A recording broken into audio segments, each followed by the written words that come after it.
I'm going to record. You're recording. Yes, I am recording for those that can't make it tonight. If Marlon doesn't hop on, then we will just move through the program without him. He knew about It it. means I get more time, right? Yeah, we're on the same time frame. No, Yeah. I said if he doesn't show up, it means I get more time. No, right? it doesn't mean you get more time. It just means we have more time to discuss and get on with our evening. You want me to text him? You want me to call him? I got his number. If you've got his number, call him and ask him if he's, I don't have his number. Call him and ask him if he's planning to hop on. Okay. He may be having trouble, but it looks like everybody is pretty much here. So I do appreciate that. A lot of people had conflicts tonight, and I understand there's a lot of it's a busy time, so I don't want to take up any more of anyone's time than necessary. So I think we will go ahead, and I'm going to wait just another minute and see if there's anybody else joining. But I think we'll go ahead and I'll turn it over to Lynn or Monica. And if Marlon joins, then we'll work him in. He does have to go to work at 6:30. That's why I thought he'd be on right at 6, but he may have gotten his dates mixed up. He might have had to go in early. Yeah, who knows? Who knows with Marlon? Wait and see if anybody else joins. Lisa Boglin's here. All right, Monica, Lynn, I'm gonna let you just lead off. She's gonna talk just a little bit about websites and tell you a little bit about what services she provides. And then after that, Sherry Roberts is going to talk to us a little bit about contests, but I am recording it.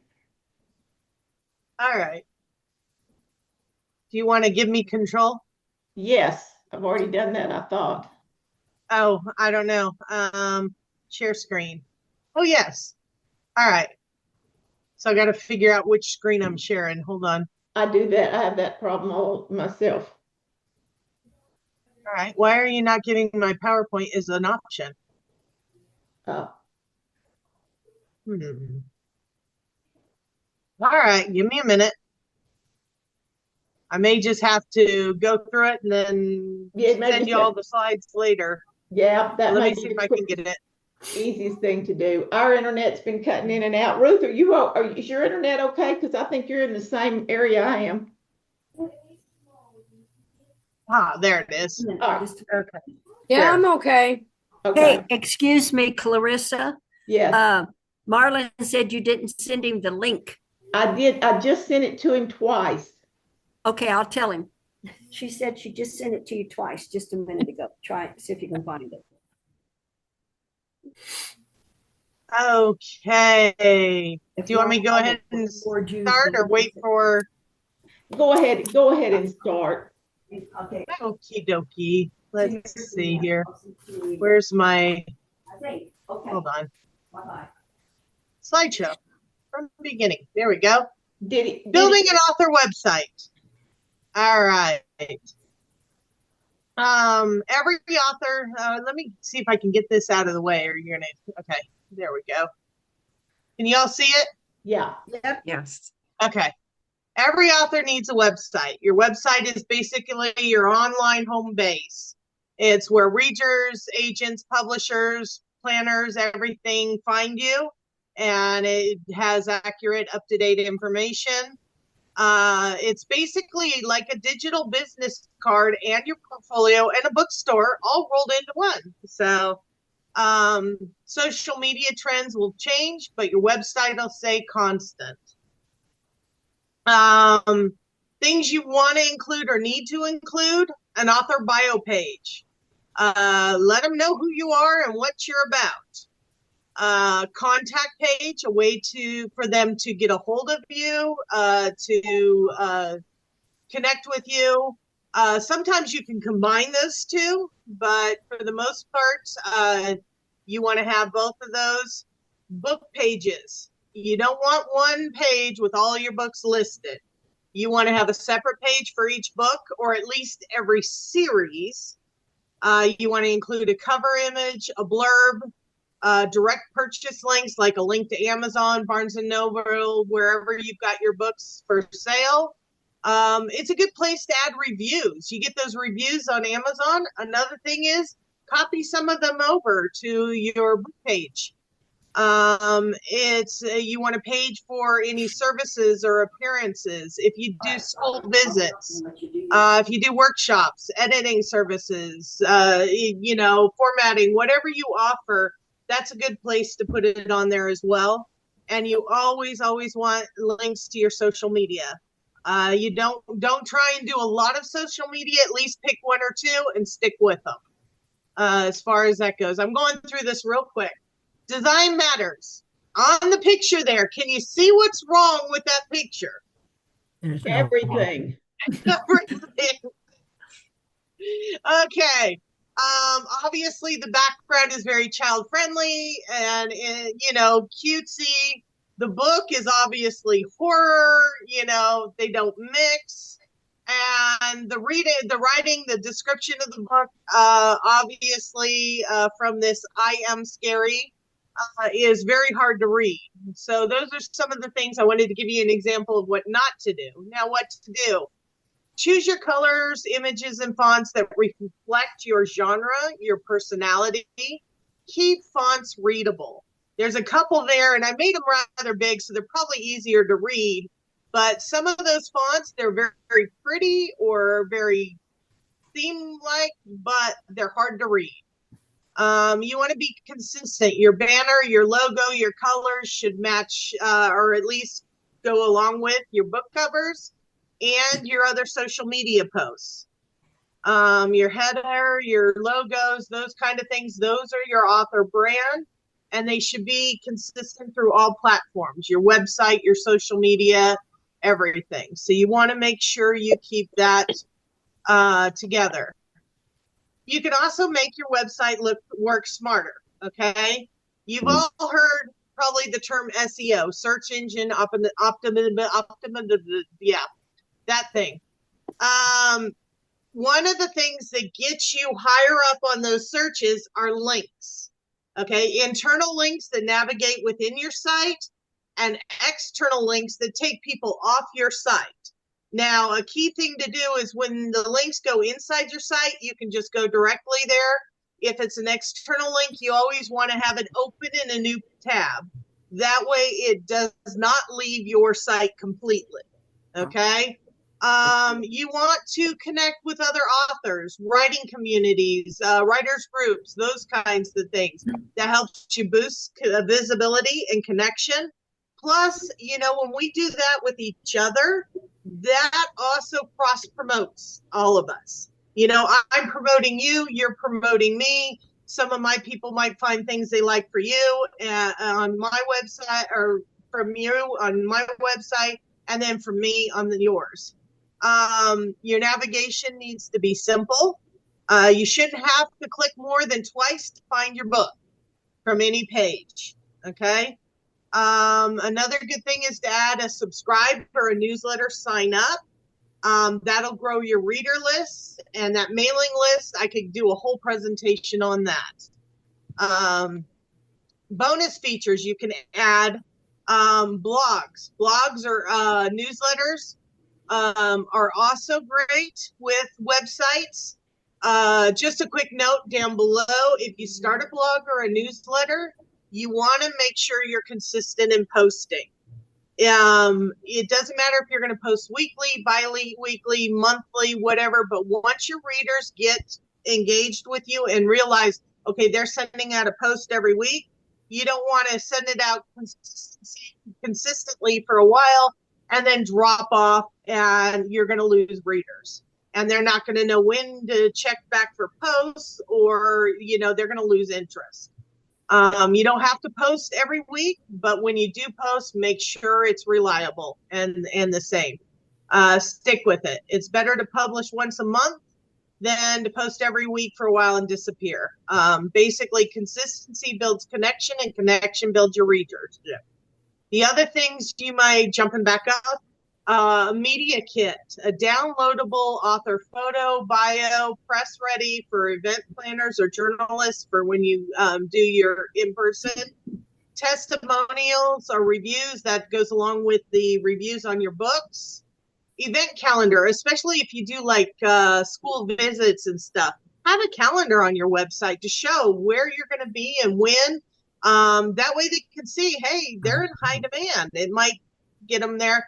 You can add extras, other things like Chrissy offers the educational guides. You can have a progress bar on 50% way of my novel. This is more for novels and stuff. Now I'm 60, now I'm 70. You can have countdowns, 5 more days to launch, 4 more days to launch. You can offer sneak peeks. If it's a chapter book, you can release a really interesting chapter to drag that in. Or you can reveal a image or something that might draw some interest. Character interviews, that's another good one. Recipes, I know in my young YA novel, I have like elven flatbread. Well, who knows what elven flatbread is? Well, I can throw a recipe out there and draw some interest.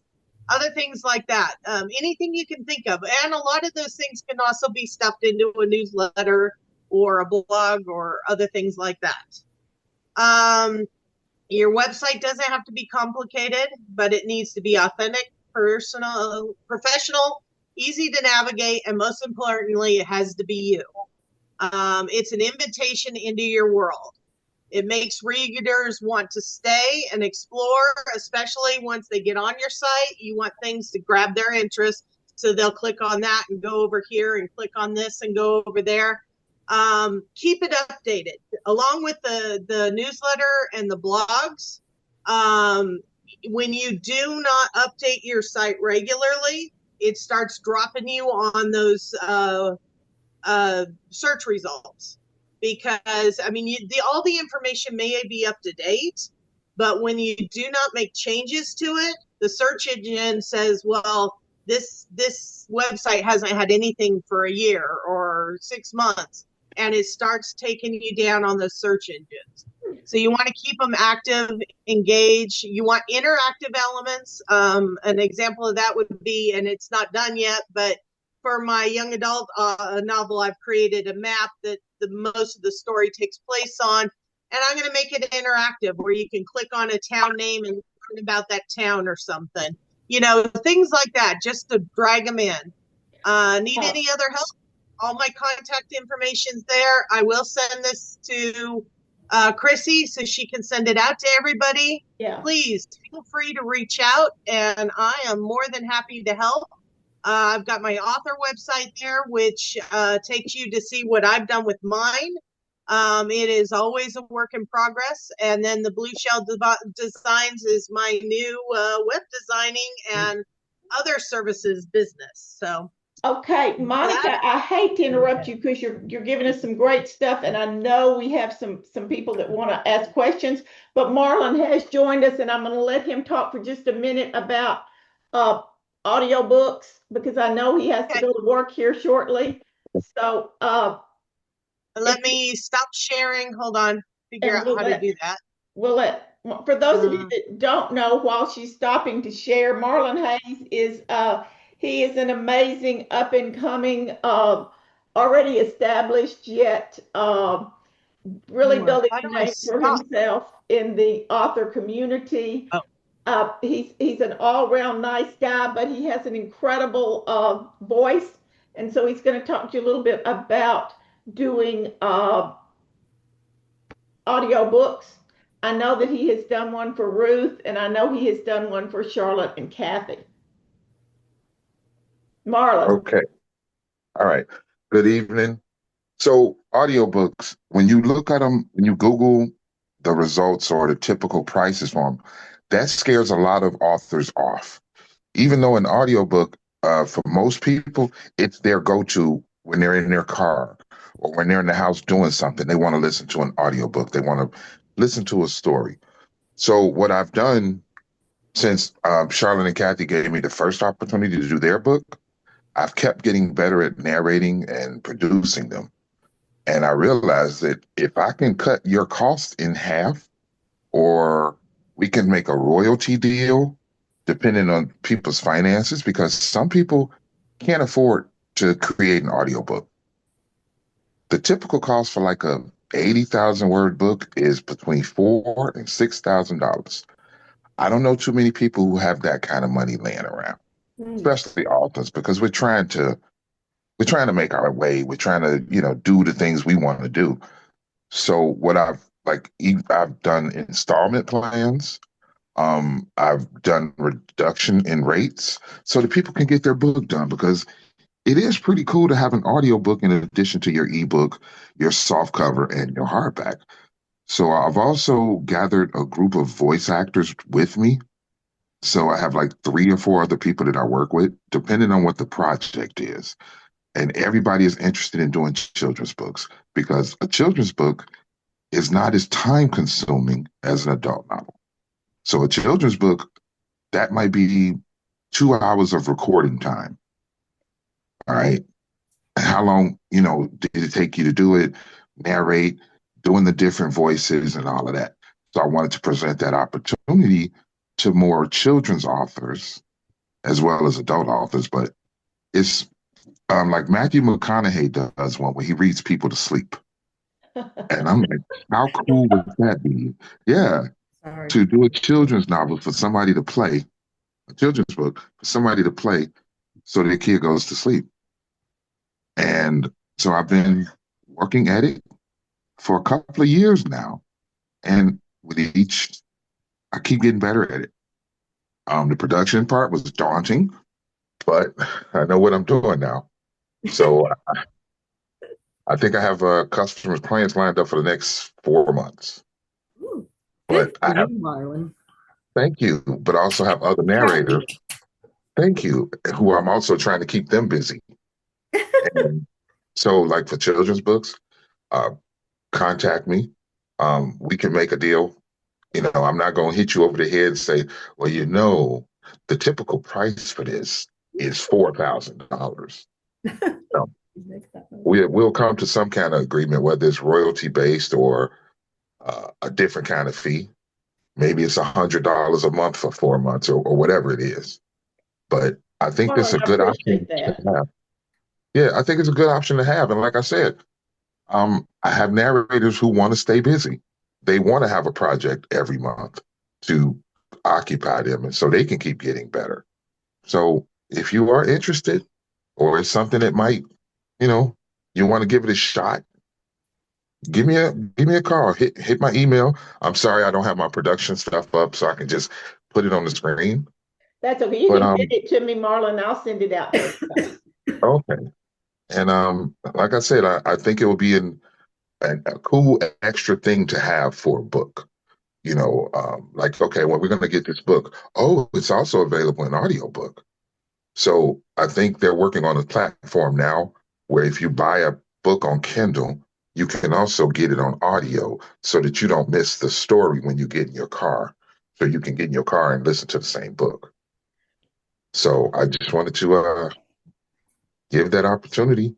Well, And guys, if you're not following or if you're not friends with Marlon Hayes on Facebook, I suggest you friend him for no other reason than to follow his very exciting life with what's her name. And we actually got to meet. What's her name a couple of years ago, and she is as delightful as Marlon. Marlon's cousin is Armand Hayes, who is also has done some illustration for us. So Marlon knows people. Marlon makes connections everywhere he goes. So well, yeah, that's one of the lessons I learned actually from Charlotte and Kathy, because Yeah. if I meet somebody who does one thing, like my cousin Tasha does book trailers. Somebody else say, hey, I'm looking for a book trailer. Hey, I know somebody, and I'll put those two people in contact. I recently met a man at OCW who's into films, and he was introduced to me by Charlotte. So he and I have been talking about films and scripts. So if I'm in a position to link somebody to somebody else, that's part of the job. That's what we're supposed to do. So, yeah. And Monica, I love the idea, and I will give you all my information so I can be a part of that. Okay. Great. Thank you, Marlon. Okay. Thank you all for And your Marlon has attention. absolutely flattered me because he calls me Auntie now. And so that's one of the nicest things that's happened to me because trust me, I get called a lot of things. And that's one of the nicest things I've gotten called in a long time, Marlon. So thank you. And I It's look true. forward to working more with you in the future. Okay. Thank you all. I'm getting ready to go to work. Time to go get in the traffic. All So right. you all have a wonderful evening. I'll talk to you all soon. All Okay. right. Bye, Bye, Marlon. Thanks. Marlon. Bye bye. Bye. Uh, for some of you that have been following the chat, Ruth Weeks put in how, he's done two for Ruth. And because hers are paranormal, he really did all the different voices. So it was really, really a neat experience. And again, I'm not saying to use Marlon, I'm just saying these are things I'm making available to you guys. Because I know there's so many people out there that are there that are maybe not there with the best intent. So I'm trying to bring people to the table that I feel like are reasonable and will help you out. So Lynn, I'm going to give you another minute because I think there was probably some questions for Lynn. Yeah, I saw a couple in there. Mary Jo put in add an author button on my present website. It's hard to have two websites, but I've used my website for a long time. You know what? It's not hard to combine them into one, and both domains can get you to the same place. So that's doable. You could take two websites and put them into one. It is doable. The difference between WordPress and Wix, not much. Wix is more expensive. I'll give you that much. They're both website builders, along with Square and GoDaddy and lots of others. They're a hosting company and they have a builder built in. So they will be the ones to have your stuff there. And when someone goes to your website, it'll connect to them and it'll show off your website. But the big differences between most of those are cost. Honestly, I have found WordPress to be the least expensive for a basic website. You can get down to as little as $4 a month, which is not much. If you want to take payments, you're going to have to go up at least to $8 a month. Wix starts at $17 a month for their basic plan. So that gives you an idea. Some others start in the $20, $25 range, and it depends on what all you want to do with your website. Not as user friendly. That's a personal preference, I think. But it's one of those. Linda's Kelly. Is Yes. it one of the differences though between WordPress and Wix that Wix is a bunch of drop down menus as compared to WordPress where you have a little behind the scenes you have to do a little coding? No, or not at all. They all have block builders is what it is. And you Okay. start with a block and you can make a column, you can make a list, you can put text in. So they're all block builders. All of them have the ability, if you know how to write code, to write the code yourself. I do not know how to write code. So, but all of them have what they call block builders. So you get a block and you tell it, do you want it to be 2 columns, 4 columns? And what do you want in each of those columns? Or you want a list here. You highlight it and you attach it to a web address for a link. So they're all the same. You do not have to know code at all to use any of them. All of them give you the option to use code, but you do not have to. Because I'll tell you right now, it's really up to you guys. I mean, I have done my own website for years and years and years. I recently went to hiring someone to do the Solander website for us that is really, I think is really reasonable. I eventually will probably, I would just as soon pay somebody a reasonable amount of money to do it for me. I don't know, see Mary Jo back there. Just because. Well, and I will tell you my prices. This is a fairly new venture for me, so I'm still getting all my prices in a row. But I would be a lot cheaper than most For a lot of places, you're looking in the thousands of dollars for someone to build a website from scratch. I'm going to be more in the hundreds. So, and usually for a very simple website, we're talking a lot less. So it just depends how much, if you want it maintained by me or if you want me to build it. I am employing my son into some of it so I can take on some extra work, more than I can handle by myself, but he's just as capable. So, I've got an extra set of hands here to help with it. But no, all of the different builders, they are slightly different about how they go about it, but they're all what they call block builders. My personal preference is WordPress, but then I've used it the most, so you get more comfortable with what you use. I can use, if you wanted something hosted on Wix, on Squarespace, on anything else, I do recommend you look at them. Start with a free website, because all of them offer a free option. Play with it. See if you can figure it out, if you can get some help or anything else. If it doesn't work so well, then you can move on to the next one, and you haven't spent any money to begin with. If you want to talk specifics, what's better for one thing or the other, I'll be glad to sit down and talk with you and work with you on it. I don't have to build it. If you don't want to pay me to build it, I'll teach at an hourly rate. I'll sit down with you and teach you how to build it, how to maintain it, how to do what you need to do. So, yeah. Monica, we have people here who have all different levels. I mean, we have some people that have built real elaborate websites, and we have some people who don't have a website at all. So you kind of have to start slowly. Yeah. And so you can certainly just start with one page, even if you don't have a book out. That's one of the biggest mistakes that authors make, is not building a website until after they have a book out. Build it now, and then, or get some help building it now, and you can add pages as you go along. Most every platform is, if you're going to sell your book off your website, that gets a little tricky, not only with what you need to do, but you have to keep in mind the tax man will cometh from both your state. So you really, yes, they will come, but so will the tax man if you try to sell. So, just be aware. I don't sell off of mine, but if you are selling off your website, it comes with its own set of skills. But I really just wanted everybody to be aware that there are some, there's some options out there for you, because I do know that some of you are just getting started with things, and I don't want to see you, spend a lot of money when it's not necessary to start out with. Sherry Roberts points out that she bought sjrobertscreative.net and sjrobertscreative.com to prevent anyone from taking the one she wasn't using.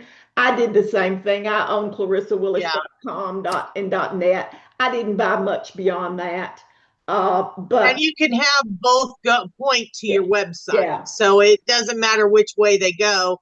They're both going to get them to the same place. And the other thing, go ahead. You can buy your .com several different places. I mean, I have one of my .coms I bought at GoDaddy because there happened to be a sale, 1 cent for the first year or something. But you can transfer that domain to any of the other builders with WordPress. You can even transfer your website. If you have a website and you're not happy with the hosting, the whole website can be moved without having to rebuild it again. So that's another option.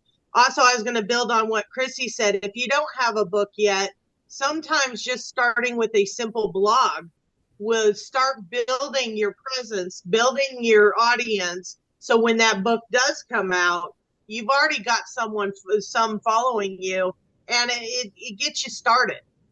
And it's easy to come up with a 300 to 500 word blog post versus a whole book sometimes. So, yeah. And you can see what various people have done. I do recommend using your name, unless you're Xavier Pokane or Tony Klinke or whatever. Xavier's got several, so and because he writes across both children and thriller horror, he might actually need Yeah. 2 websites. I'm not sure how he could marry those into one. But yeah, you may need one for whatever. Ruth Weeks is R.H. Burkett because that's what her books are in. So if you can't find her, it's because she writes under R.H. Burkett. I just want to add and reiterate what you said, Chrissy. When I was told when I didn't have any books to get a website, I thought, well, that's ridiculous. What am I going to put on? I have nothing to put on it. So I mean, but I'm so glad I did. I put my grandma's pictures picture books she read to me as a kid. I put pictures of my backyard. I wrote a little about myself. But when you get your first book out, you're so overwhelmed with everything else. The last thing you need to do is say, oh, now I got to do a website. So I say, get a website right now if you don't have one. And start building your audience now, you know? That way, when your book does come out, you got a whole bunch of people already ready to buy it, you know? They're talking about how cute you are, Linda Mai. Oh, who is? Oh, stop. Ruth Weeks and Mary Jo. But yes, definitely want to promote other authors. If you happen to go to my website, I have a Writers Connection page, which links to writers groups, writers conferences, other things. And then I have a Goodreads page. Yes, I'm using that name to that helps with the search engines as well, because that's a popular search. But I talk about one of the big things that readers ask authors that I've found is, what do you like to read? So I put there, here's what me and my family like to read. Here are authors I know and what they write, like their genre. And I've got links to Chrissy's website. I've got links to everyone I have people with, or I know people and I know their website and everything else. I connect with them. I think Xavier, I'm connected to him and others. And it's one of those things that drives traffic there to them, as well as keep, I think it's writers helping writers type thing. So I believe I'm connected to Marlon that way already, at least his books and stuff. I don't know if he has a separate site for his audio. But yeah, it's he does. Somebody asked for Marlon's email. I think this is it, but I'm doing it by memory, and this time of night my memory isn't so great, but I think it's Marlon S. Hayes at Gmail is his personal one, but I think he has one for his business. Mary Jo has a great question about yes, I do a wonderful presentation on that. And I can, if you want to reach out to me, I can go over it. The main things you want to look at those are, one, cost. Which ones are going to cost you more, especially if you're starting out? Which ones will grow better with you? And I've got a big comparison of all the big name ones. Personally, I use MailerLite right now because it allows you to have the most for free. And it can get expensive once you start growing, but in that case, I may switch over to Constant Contact or something that's made for bigger lists, and not as expensive. But MailerLite allows you your first 1,000 subscribers for free and allows you up to 12,000 emails a month for free. So, a big list, I don't know, in the thousands, definitely. But I would recommend it. Oh, go ahead, Chrissy. I'm sorry. Mary Jo has an email list in the thousands. Yeah. Those, you want to start looking at some of the ones that are made to host that many subscribers without costing you an arm and a leg. Personally, I recommend MailerLite to begin with. Like I said, 1,000 subscribers, 12,000 emails a month, all on the free plan. Anything else for that amount, you're going to be paying at least $25, $30 a month. But please don't send out 12,000 emails a month. Yeah, no. but it gives you an idea of what you can do. Sure, sure. So if you Well, have 1,000 subscribers, that's 12 emails a month, so each. So, but yeah, it's one of those. That's what I recommend to start with, because you can do the most for free. And then as you grow, you can look at other options. But I've got a whole 30, 40-minute presentation on email clients alone. But if you have questions, reach out. I'll get it, cover it. she's really good about answering. Let's move on so we'll have time for Sherry to talk a little bit about contests, because I know there's a lot of interest in contests.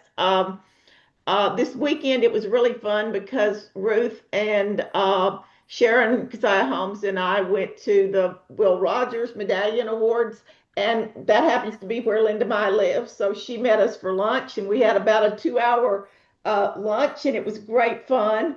But if you're writing anything with a Western bent to it at all, that one did reopen yesterday. But Sherry's going to talk about some of the contests she knows of, and just again, it's up to you what you enter. I don't know whether they drive sales or not, but I think that some of them that give you the free publicity, there has to be some advantage to it. But again, that's Sherry's bail, so I'm gonna let Sherry talk.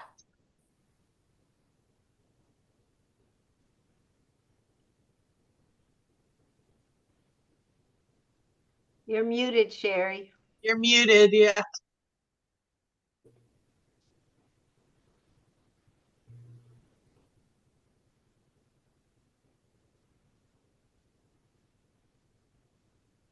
Okay, found it. Okay, this is a presentation I did for Between the Pages, and so it's not updated, but it'll help give you some idea. Especially this first one, because I misrepresented last week about the Chanticleer International. It wasn't the extension on the children's, the Little Peeps one. It was the extension on the series. So there's a series award too that they give if you have a book series. Anyway, these are some categories. I like this award program because it is divided out, and they do long list you. If you make the long list, then you make the short list, then you make the semifinals, and then the awards program goes from there.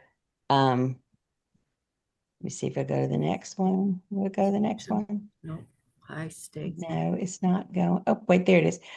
The CIPA is the Colorado Independent Published Authors EV Awards. So they're closed now, but they open again January 30th and then close May 30th. They have all different kind of categories: children's fiction, nonfiction, all the way up to the adult genres, fiction and nonfiction. This is a fun one. I will tell you, the first book I put in this was Hello, Can I Bug You? And I got third place on it in children's picture book.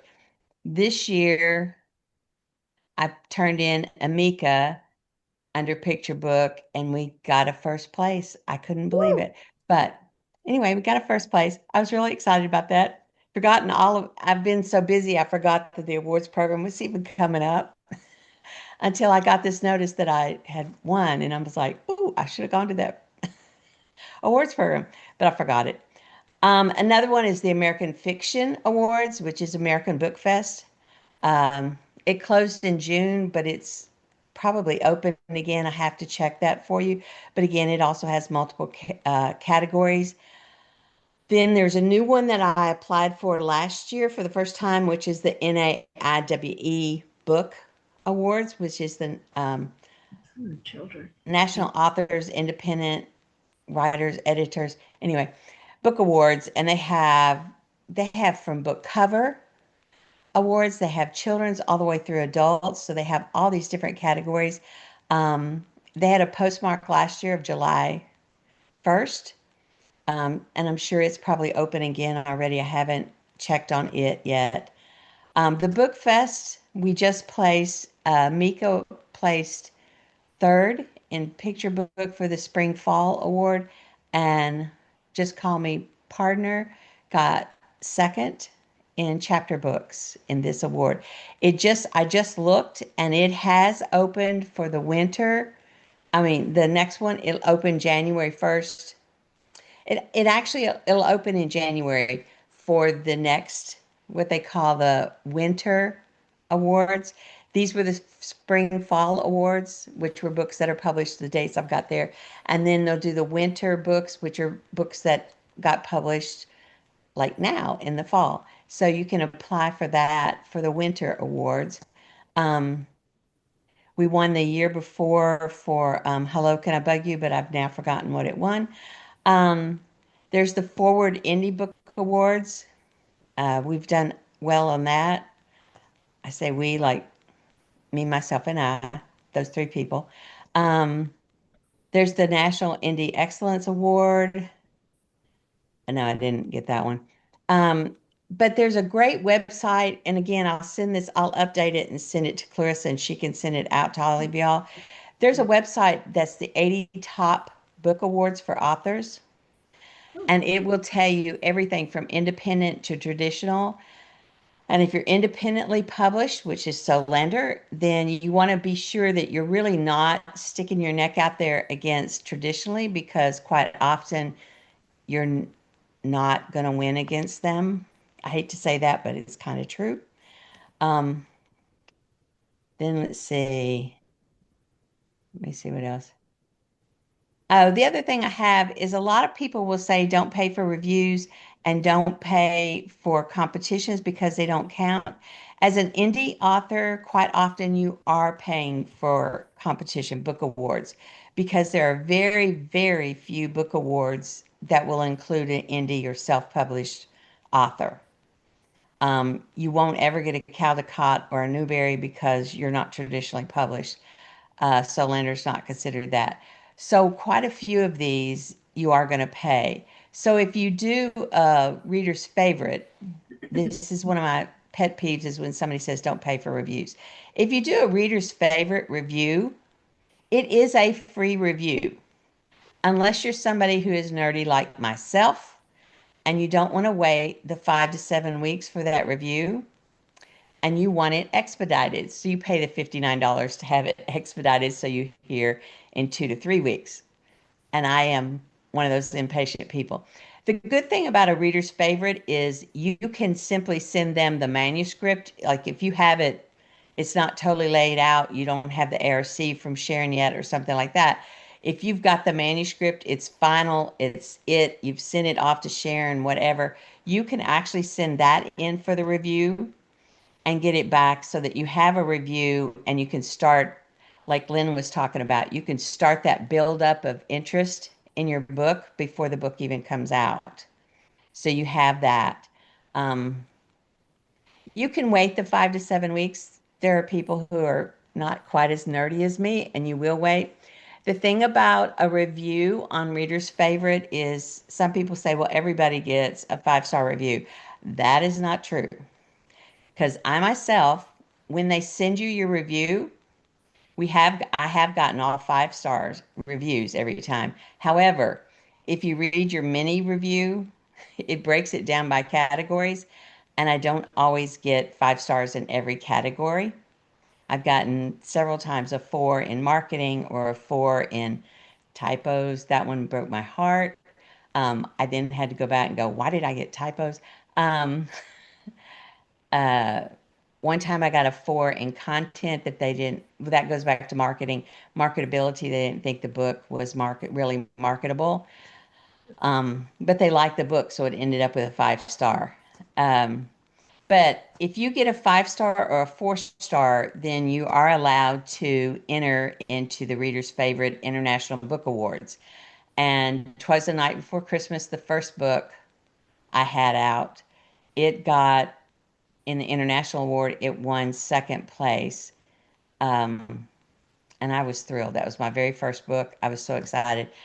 I've had others that have not placed at all. I've had some that have placed, I can't even think of which ones. I'm looking up at all of them, trying to figure out.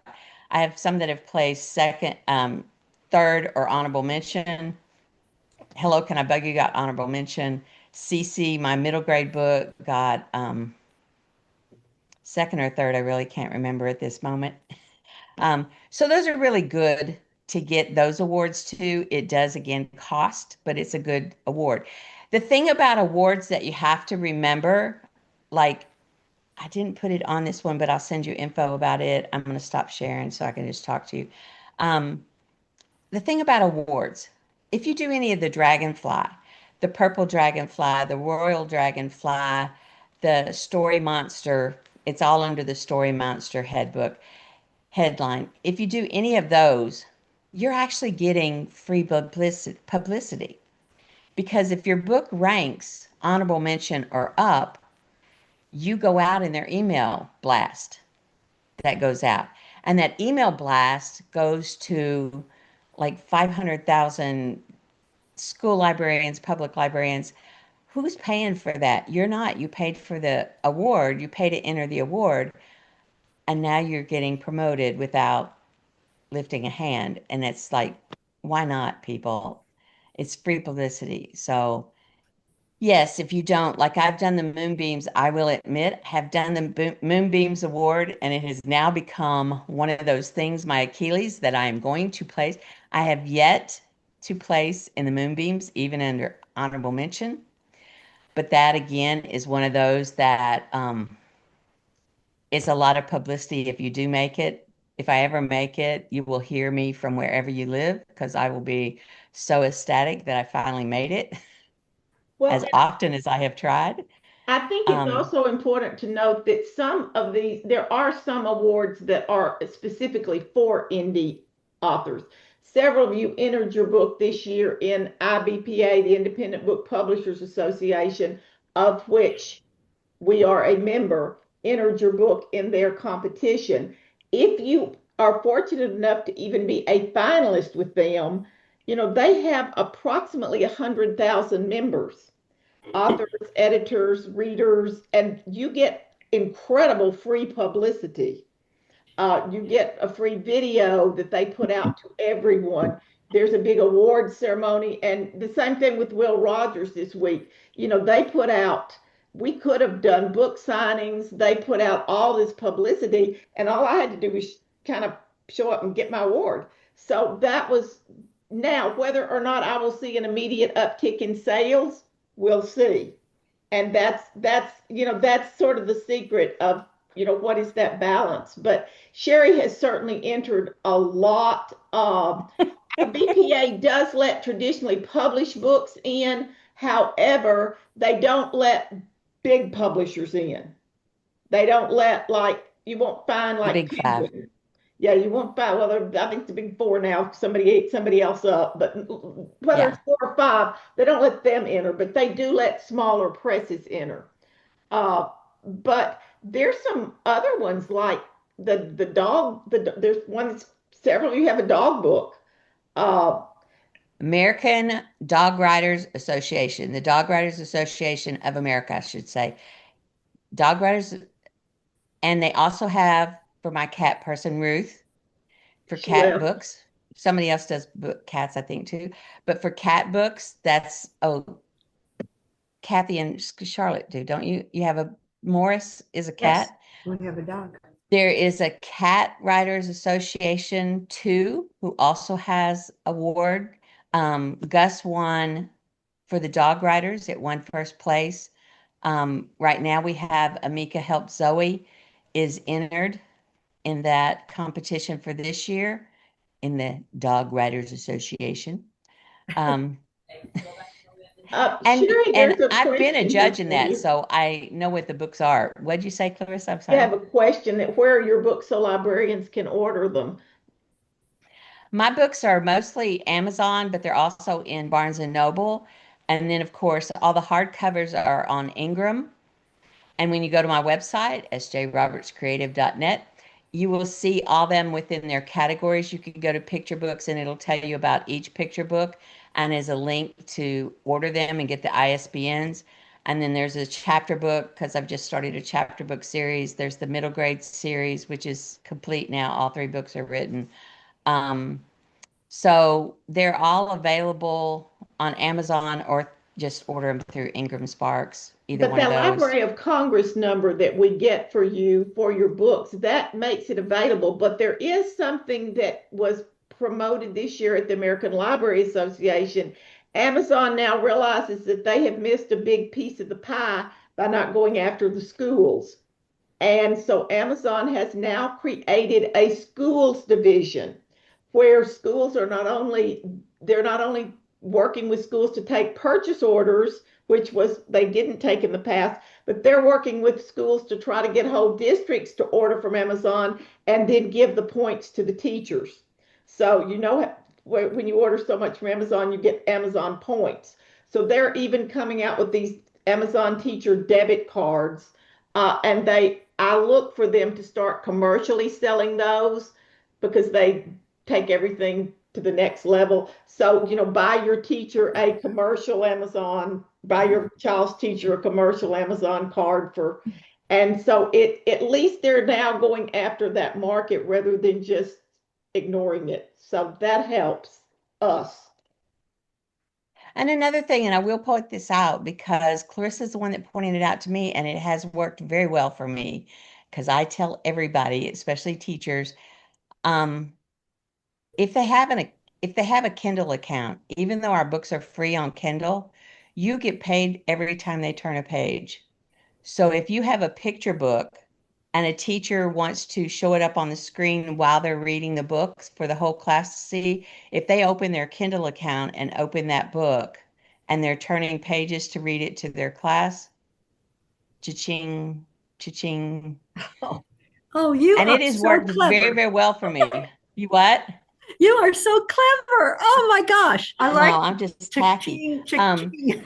Another And that's something you another can place. put on your website. Another place I've gotten some sales and a lot of reviews is I have a lady here in the neighborhood who I call her my reviewer.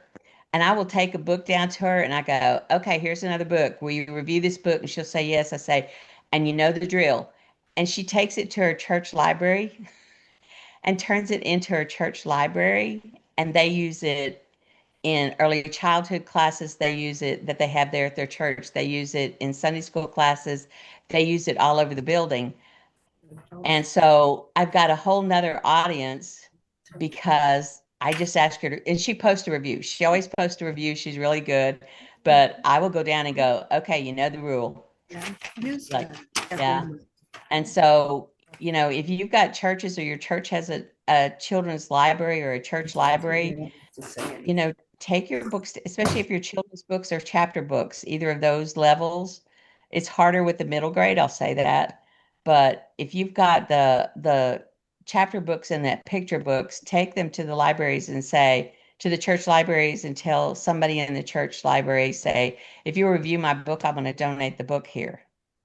And they if review your it to book take a has free book. a special, for example, Sherry doesn't even know this. Today, I went to a meeting and they spoke to us about veterans' families and how important veterans were, and they wanted to know if we had stuff that we would donate.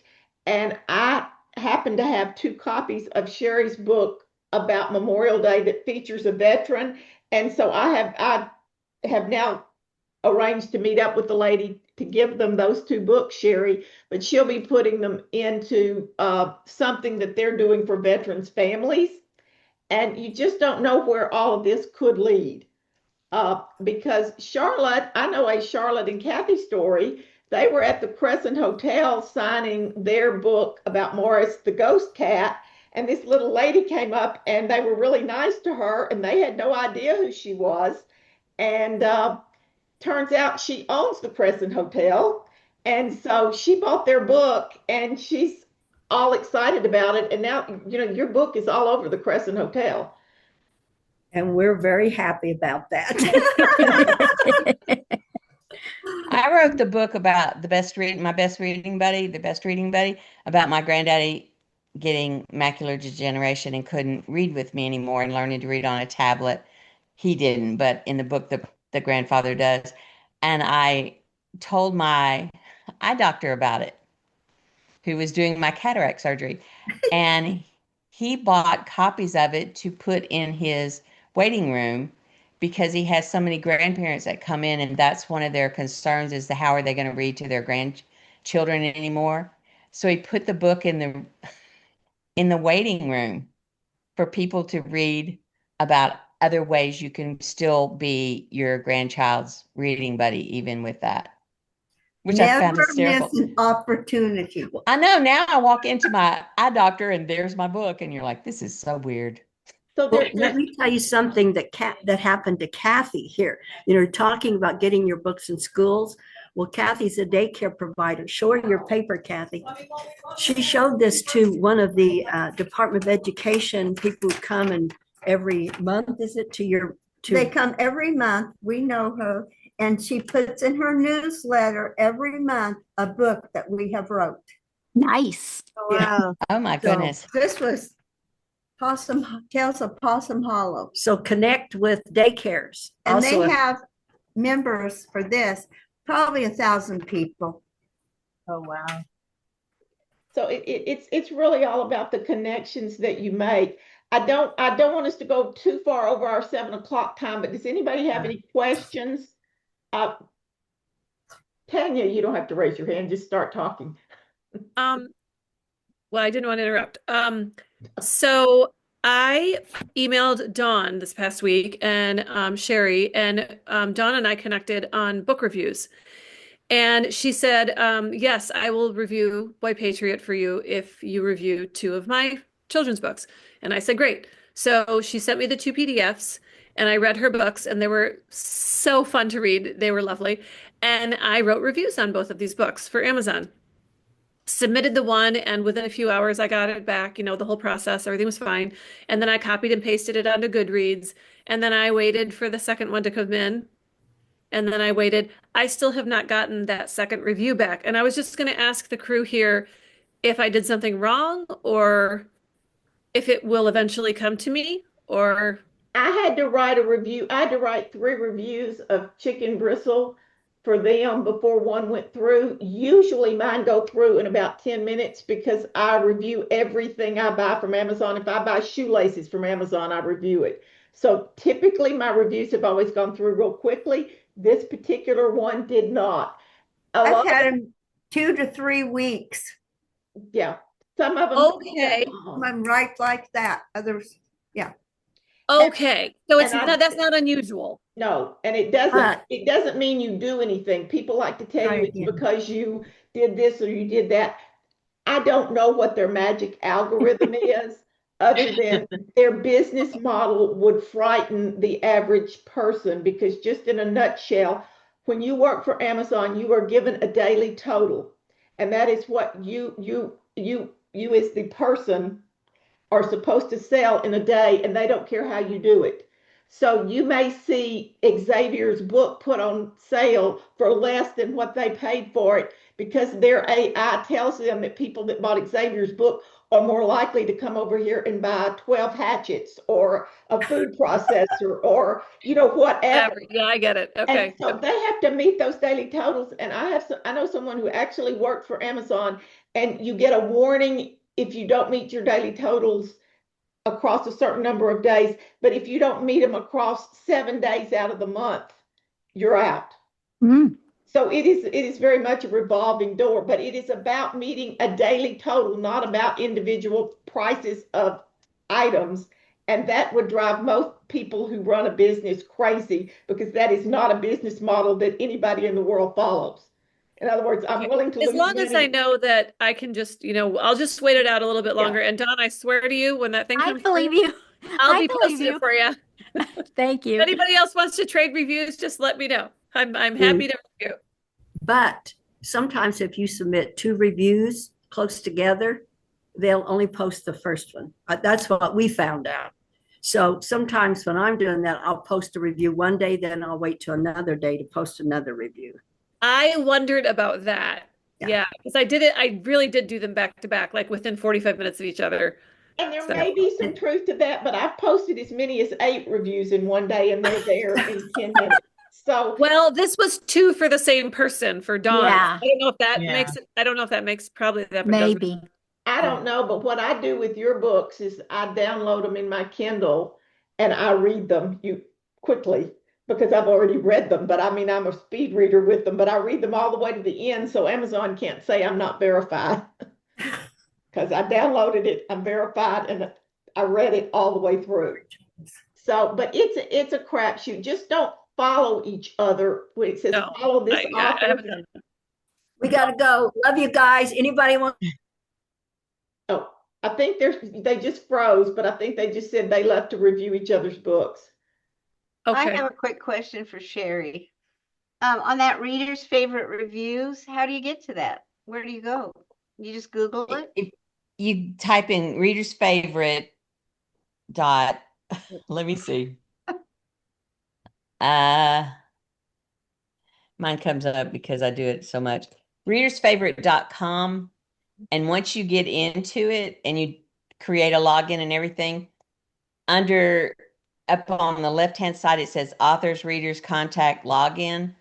Once you've logged in, you go to the author area.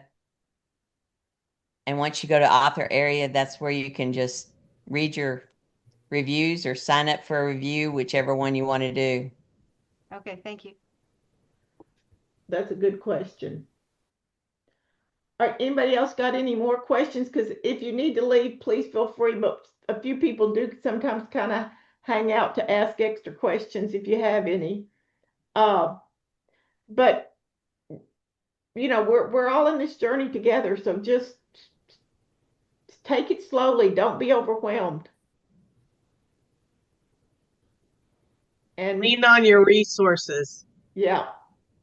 And Sherry did mention ARCs, and some of you may not know what ARCs are. Basically, they're PDFs with the cover on the front and the back that you can send out either advanced, they used to be called advanced reader copies. There used to be something real cool called yeah. No, that's not an ARC. Is it an ARC? No, that's your proof. Oh, I thought this was an ARC. Sorry. No, that's a proof. Like I didn't show that. Your ARC is your advanced reader copy, and I can provide you, in fact, I do it now rather than Sharon because I have the software that does it a little faster than she can, but I can provide you a PDF of your book that's got the front and the back cover on it that you could send out to somebody to review. For example, I've asked Mickey Furman, who's really high up in Western writers, because I really want a spur one day. But I have asked her to review my newest book because she's really well connected in that world. Johnny Boggs reviewed my last one. So, you know, you can send those out to people that you know that might give you an endorsement. If you know an influencer, you know, don't hesitate to use those. Those of you in Nashville, you've got one right there. She couldn't get on tonight because she's doing the news, but you know, Lisa Spencer's got a pretty wide breadth there. So I would for sure try to do some book swaps and things with her. But you know, there are all different kinds of things you can do. Rich is being so patient back there, and he's our Western writer, but and he writes some great novels. But Rich, do you have any questions? Yeah, I'm going to contact Lynn and talk to her about some website help. Good. She would be a good one for you, Rich. She really would be, because I mean, I'm at a point in my life I just don't have the time. I was spending hours on the Solander site, and I hired someone to redo it, and I'm very pleased with it. She's pretty amazing. But anyway, you guys, if you have any more questions, we can talk. Otherwise, we can move on with our life. But we do welcome Barry, and it's nice to have some men in the group. Barry will be having a book soon. Xavier is going to be having another book. Jeannie up in the corner is the most incredible watercolor illustrator. She sells herself short, but she is just amazing. And Jeannie will be having another book out this year as well. It's great when you can write and illustrate like Jan Morrell can do as well. So I do apologize. I accidentally left Jan's book, which is just an incredible book, out of the 2025 list. So I resent that out again today. So, but Any other questions? Anybody want to stay and talk? Anybody questions for Sherry or? Chrissy, did you end up recording our last meeting? No, I did not, but I did I record didn't this think one. so. I, Okay. the last one was really just to gather. It's just to pick a Yeah. time. So we'll be back on Monday, the 1st of December. But in the meanwhile, if you want me to send you an ARC copy of your book, if you've got any questions, don't hesitate to reach out, because really we're a little more than a publishing service. So we really want to be here to keep things growing. We did acquire a new author this weekend while we were in Nashville, and she last year won the Spur, the Willa Cather, and first place in the Will Rogers. She won all three of them. Weren't you in Tulsa, not Nashville last I was weekend? in Tulsa. You're right. I'm sorry. I'm very tired. But she's going to be she's going to be joining us in writing some books, because she wants to independently publish, because even though she's won those big awards, she went with the South Dakota Press, and they're very reputable, but she only gets 5% royalty after Oh, wow. everything else. Yeah. And so here she sold all these books and had all this publicity and won all these awards, but she wants to indie publish because she feels like that will. So we're gonna look forward to having Laura Dean. She'll be joining us next month. She's from Virginia. So we're always looking for new authors. Linda Mai's book came out, Behind the Fence. It's wonderful. Came out last week. So, and we have more. Jasper is looking good. Lisa Mueller, Jasper, the reluctant rooster, or the rooster that wouldn't crow. And then Nana Claus up there, who's the world traveler that's back. That's a picture of Nana behind you. Yeah. Nana will be making a guest appearance in costume as part of the children's book panel at BTP this summer. So I know that Sherry and Dawn are going to be on that panel with me and a couple of other folks as well. So that'll be fun. So, but if you need anything, don't hesitate to reach out. You can leave whenever. I'll stay till the last person goes. Thank you. Thank Who did you just say you got from that Tulsa trip? Oh, her name was her is name? Laura Dean. The book she wrote was about a Blizzard pilot in the 1930s, but she won the trifecta of the Western children's. I mean, she won all three. I came in second on two. Oh, wow. But we're friends anyway, because but anyway, she's lots of fun. So as we reach out though and get authors from other states and other places, I think it really helps us all to be able to network. So one thing we will be offering next year at OCW are author headshots.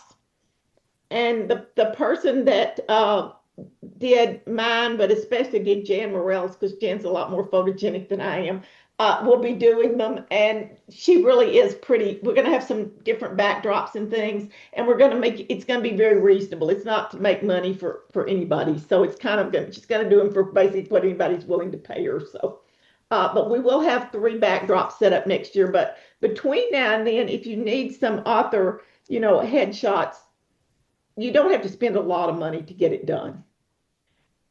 And you don't have to buy an expensive camera. Most cell phones are nicer than almost any camera that's out there anymore. So, but if there's anything I can do to help any of you all, just let me know. I have a personal question. Sure. Can you get on Ingram Sparks and find out? I'm worried my first order didn't go through. Okay, So Linda, can I get on and find out what I? Yeah, Linda, call me in the morning after 9 o'clock, 9:30. I got to do Okay. kids, but I'll walk you through all of that. Okay. Because it says my internet's It takes unstable, which means- forever to get your shipment. Oh, I'm About a month. Yeah. Yeah. At least a month. that's Yeah. why we're going to Yeah. It's start ridiculous. setting your pub dates a month out from when Sharon puts them in, rather than 2 to 3 weeks, so you can make sure you get your books. because it's a real pain. Yeah. Ingram Sparks takes about a month. Amazon at least 2 weeks. Yeah, and that's not during the holiday season, and we're going into that now. So, So my sister got on Amazon and wanted to order hardcovers. She can order hardcovers on Amazon, right? she can order all your Only I ordered, yes, only you order at author, but I go to yeah. Okay. but you order yours through KDP. Okay. But give me I'm gonna be home tomorrow after 9:30, so please give me a call and let's just walk through some stuff, Okay. Linda. Okay. All Thank right. I'm Anybody else? getting off. All right, bye, Linda. For those of you that haven't had the chance to meet Linda, she has been a friend of ours for a long time, ours being mine and Sharon and Mary Jo and Ruth. And that's why we call her Pixie Sunshine, because she always smiles. That's the nickname they gave me. It's like, okay, whatever. My nickname was Supreme Commander of the Universe, which I particularly liked.